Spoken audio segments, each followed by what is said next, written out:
पुष्पा नाम सुन के फ्लावर समझे क्या? फ्लावर नहीं, फायर है। पुष्पा मूवी में दिखाया जाने वाला लाल चंदन, उसकी तस्करी जंगलों के बीचों बीच तमिलनाडु और कर्नाटक के बॉर्डर को देखकर आपको ऐसा तो लगा होगा कि आपने ऐसा कुछ पहले भी कहीं देखा है। बिल्कुल आपने सही गेस किया। यह फिल्म पूरी तरह से एक ऐसे डाकू से इंस्पायर होकर बनाई गई है जिसने 40 सालों तक तमिलनाडु और कर्नाटक के जंगलों में राज किया। जी हाँ दोस्तों, वीरप्पन की जिंदगी से इंस्पायर होकर बनाई गई फिल्म पुष्पा आज सारे रिकॉर्ड तोड़ती जा रही है। अब तक इस फिल्म ने करीब 300 करोड़ रुपए कमा लिए हैं। लेकिन दोस्तों, जिस वीरप्पन के जीवन से इंस्पायर होकर इस फिल्म को बनाया गया है, क्या आप जानते हैं कि इस इंसान ने 40 सालों तक तमिलनाडु और कर्नाटक के जंगलों में राज किया था। इसे पकड़ना इतना आसान नहीं था। इसे पकड़ने के लिए बाकायदा सरकार ने 100 करोड़ रुपए खर्च किए थे। कहा जाता है कि इतना कुख्यात डाकू था कि इसने कन्नड़ के सबसे बड़े फिल्म स्टार राजकुमार को भी किडनैप कर लिया था। आखिर क्या थी इसकी कहानी, आइए जानते हैं।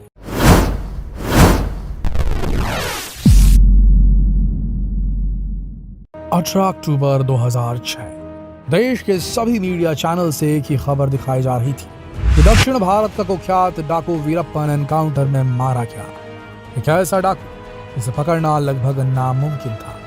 इसे पकड़ने के लिए बड़े बड़े सर्च ऑपरेशन किए गए। सरकार ने इसे पकड़ने के लिए 100 करोड़ रुपए तक खर्च कर डाले, लेकिन इसके बाद भी वीरप्पन को नहीं पकड़ा जा सका।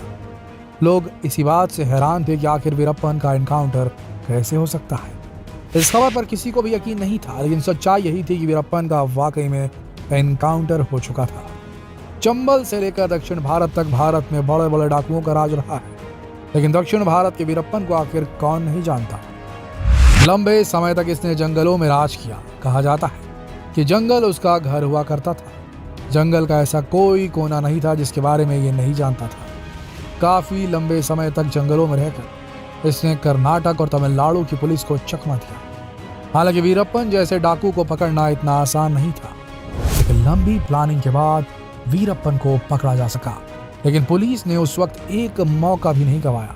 मौका पाते ही लगातार उस पर 338 राउंड की फायरिंग की, तब कहीं जाकर वीरप्पन को पकड़ा जा सका। डाकू बनने की इसकी कहानी तो वैसे 1962 से ही शुरू हो चुकी थी, जब ये सिर्फ 10 साल का था।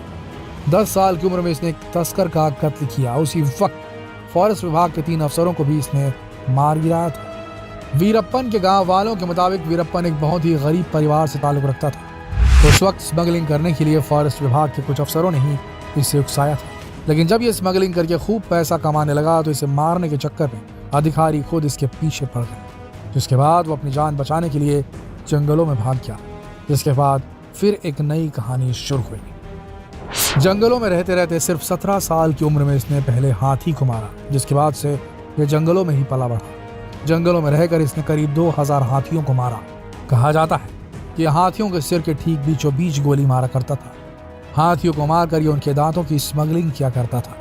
इसके अलावा तमिलनाडु और कर्नाटक के जंगलों में पाए जाने वाले सबसे कीमती लाल चंदन के पेड़ों को काटकर उसकी लकड़ियों की स्मगलिंग करता था। जब कभी भी कर्नाटक की पुलिस इसे पकड़ने के लिए जाती थी तो यह भागकर तमिलनाडु बॉर्डर को क्रॉस कर लेता था।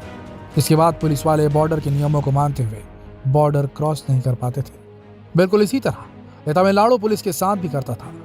लंबे समय तक जंगलों में रहकर इसने यही काम किया, लेकिन इसी बीच अगर कोई इसके खिलाफ जाता या कोई इसे पकड़ने की कोशिश करता तो ये उसे सीधा मौत के घाट उतार दिया करता था। अब तक इसने करीब 184 लोगों को मौत के घाट उतार दिया था। पैसों के लिए बड़े बड़े व्यापारियों का अपहरण करता, फिर उनके परिवार वालों से फिरौती मांगता था।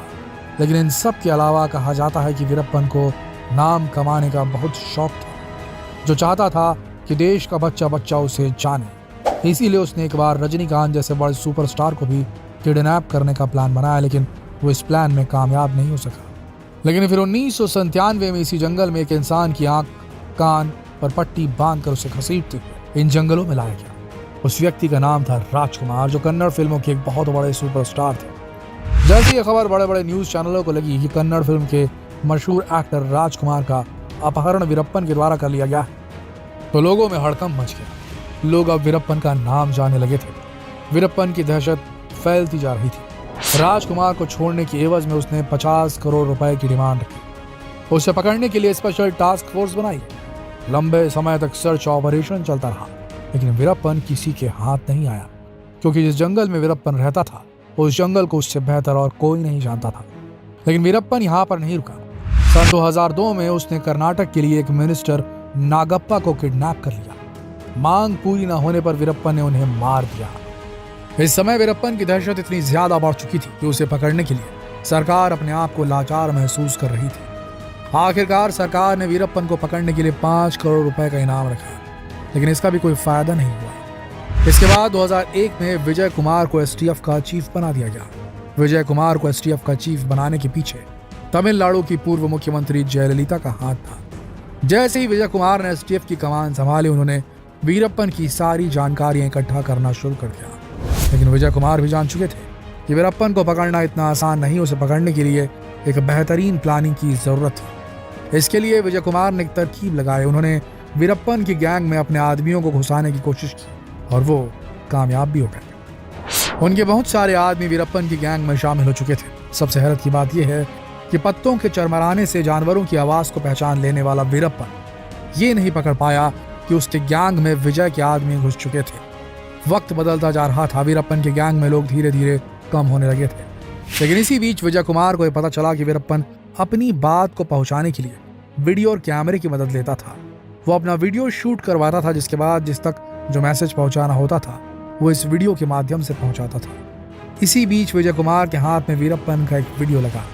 जब उन्होंने इस वीडियो को गौर से देखा तो उन्हें समझ में आ गया कि वीरप्पन की एक आंख में दिक्कत है और हो सकता है कि वो अपनी आंख का इलाज कराने के लिए जल्द ही कुछ न कुछ करेगा। बात बिल्कुल सही निकली। वीरप्पन अपनी एक आंख से बहुत ज्यादा परेशान था। उसका इलाज कराने के लिए वीरप्पन तरकीब लगा रहा था। विजय कुमार के जो लोग वीरप्पन की गैंग में शामिल हो गए थे, उन्होंने वीरप्पन को उकसाया कि अगर वो समय रहते अपना इलाज नहीं कराएगा तो उसकी आंख खराब हो सकती है। आखिरकार वो दिन आ गया जिस दिन एसटीएफ का बहुत बड़ा सपना पूरा होने वाला था। वीरप्पन को पकड़ने की सारी प्लानिंग हो चुकी थी। वीरप्पन की गैंग में शामिल हुए विजय कुमार के लोगों ने वीरप्पन से कहा कि सड़क किनारे एक एम्बुलेंस आएगी जो उसे हॉस्पिटल ले जाएगी, लेकिन असलियत में कोई एम्बुलेंस नहीं थी, बल्कि पुलिस की गाड़ी थी जिसमें ड्राइवर और वार्डन विजय कुमार के आदमी थे।